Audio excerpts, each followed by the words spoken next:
United States. The Democrats. Left behind.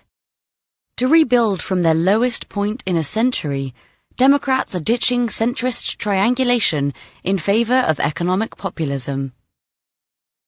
Nearly 4 years ago, Bernie Sanders, the crotchety Democratic Socialist senator from Vermont, who came surprisingly close to winning the Democratic presidential nomination last year, introduced a bill to provide universal government-run health care. It attracted no co-sponsors. On September 13th, he introduced a similar bill. 16 Democratic senators, one-third of the party's Senate caucus, signed on as co-sponsors, including Cory Booker, Elizabeth Warren, Kirsten Gillibrand, and Kamala Harris, all potential presidential candidates. In the intervening 4 years, Mr. Sanders' proposal has grown no more feasible. In an interview with Vox, an online news outlet, Hillary Clinton, who defeated Mr. Sanders for the nomination, raised the same objections she had last year. His plan is too vague, expensive, and politically naive. But Democrats today are in no mood for caution. Enraged and energized in opposition, they have taken a maximalist turn. Some single-payer supporters freely concede that the bill has little chance of passing soon, but believe it is better to take a bold position and get pushed, by circumstance or negotiation, back towards the centre than to start there. That is a sound mobilisation strategy, but the goal of party politics is not mobilisation, it is victory. And the party's centrist wing, quiet as it is now, worries that full-throated progressivism may prove a hard sell at the ballot box. Party leaders downplay fears of a split, eagerly claiming progressive activists as partners. A wave of demonstrations last spring helped block Republican efforts to repeal the Affordable Care Act, efforts that have resumed. Mr. Trump's ending of an Obama-era program that allowed undocumented immigrants to work if they were brought to America as children also sparked demonstrations, less widespread and rowdy than those targeting healthcare repeal, but only because Mr. Trump appears eager to find a legislative solution that lets those immigrants remain. Emily's List, a political action committee that helps pro-choice women candidates, says that in the 2015-16 election cycle, 920 women interested in running contacted them.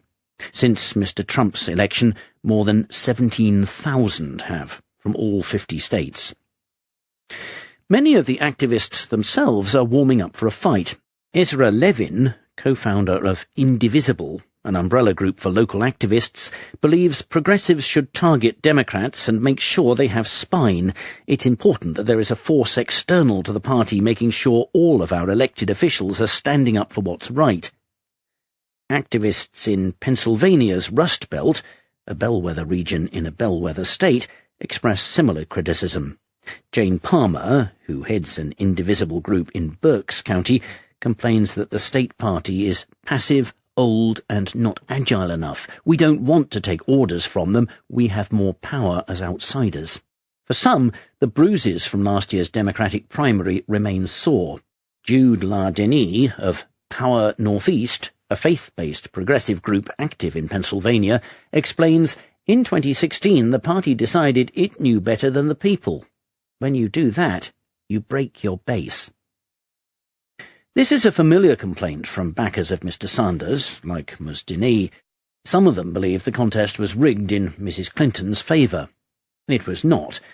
Mr. Sanders lost because he received less support, but emails from the Democratic National Committee, or DNC, hacked by WikiLeaks, revealed party insiders speaking of the upstart candidate with contempt. One former state party chairman calls him a uniquely destructive force, more interested in tearing the party down — he is, after all, not even a Democrat — than helping to build it. Yet, despite his loss and the snarls of the party faithful, Mr. Sanders' influence may prove more lasting than Mrs. Clinton's.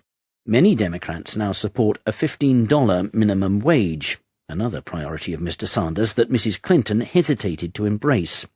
Not all Democrats back free in-state university education as he does, but anyone who wants the base's support will have to do something about rising university costs. The Better Deal agenda, released by Charles Schumer, the Senate Minority Leader, supports a higher minimum wage, a $1 trillion infrastructure and job creation package, paid family and sick leave, and expanded regulatory power to break up monopolies and block corporate mergers deemed too big. The era of Democrats co-opting Republican attacks on big government is over. Democrats today back government activism on a scale unseen since the New Deal. Those who worry, like Mrs. Clinton, that these policies might not pass a Republican-dominated Congress miss the point, says Tom Steyer, an investor and liberal philanthropist. It's crucial for Democrats to stand up for ideals, even if they're not achievable. If there's nothing you're willing to stand for, what's the point? Republicans have long taken this approach, backing policies such as outlawing all abortion less as practical goals to work towards than as ways to rally the faithful and frame debate. That approach has moved the centre of American politics ever rightward. Progressives see marking out similar positions on the left as a way to push back and stake their own claim. Boldness rallies people more than pragmatism. People want to be inspired, says Naomi Winch, president of the East Penn Democratic Club, an activist group. Candidates have to lift people up. They have to be brave. It also shifts the debate away from social issues, a boon for Democrats in Republican states. Stephanie Taylor, who heads the Progressive Change Campaign Committee, or PCCC, which supports progressive candidates and causes, says that if you have a Democrat running in such a state as a corporate-friendly Republican light, the only distinction becomes social issues. Then it becomes a race entirely about abortion and guns. Instead, if they're presenting an alternative vision about what government should be doing for working people, then you have a real choice. Democrats have long shied away from full-throated leftism, fearing it could scare away centrist voters, changing the calculation. But political polarization has made such voters scarce. Research by Corwin Smith of Michigan State University shows that between 2000 and 2012, an average of just 6.2% of voters pulled the lever for a different political party in 2 successive presidential elections, with the lowest recorded share, 5.2%, coming in 2012, less than half the average rate, 12%, between 1952 and 1980.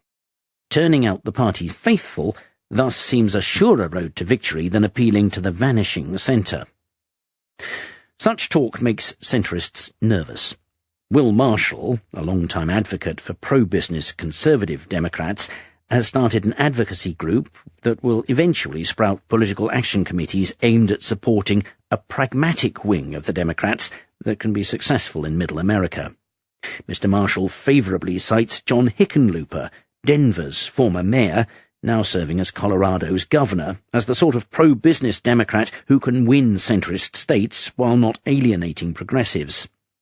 Mr. Hickenlooper's apprenticeship and job training programs are laudable. He sees them as the essence of democratic policy, which is providing opportunity for everyone. That's what we should be talking about. Plenty of Democrats have begun testing opportunity phrases. Tim Ryan, a congressman from Ohio who challenged Nancy Pelosi for the Democratic House leadership, says that Democrats must be the party of growth and opportunity. Matt Bennett of Third Way, a centrist think tank, uses the phrase opportunity to earn, meaning that Democrats should focus less on addressing inequality of outcomes through redistribution than on making sure the playing field is as level as possible, not tilted in favour of big companies or people born lucky. This pitch could appeal to both populists and moderates. It offers a unifying, forward-looking story which Mr. Obama also provided as a candidate, rather than Mrs. Clinton's scores of targeted micro-policies that never quite cohered into a whole. It also offers cross-racial appeal. Non-whites, who comprise an increasing share of Americans, overwhelmingly vote Democratic. Democrats want to keep it that way, so calls to abandon identity politics, to downplay immigration and racial justice concerns, for instance, will fall on deaf ears. But equal opportunity is a malleable and forward-looking rubric that could have wider appeal, and it provides a tidy contrast with the revanchist undertones of Make America Great Again. That only goes so far, however. In much of the country, the party's brand is toxic. Democrats hold few congressional seats outside big cities and control no state houses in the South. They hold just 3 away from the coasts. Ms. Taylor of the PCCC ran focus groups in Maine and South Carolina. She laments, "Issue by issue, people would hear our candidates and love them, but when they heard they were Democrats, they would just shut down." As the Democrats have grown into a party dominated by urban professionals and ethnic minorities, 2 groups of people whose futures look brighter than their pasts, the party's ability to speak to people who are left behind has waned.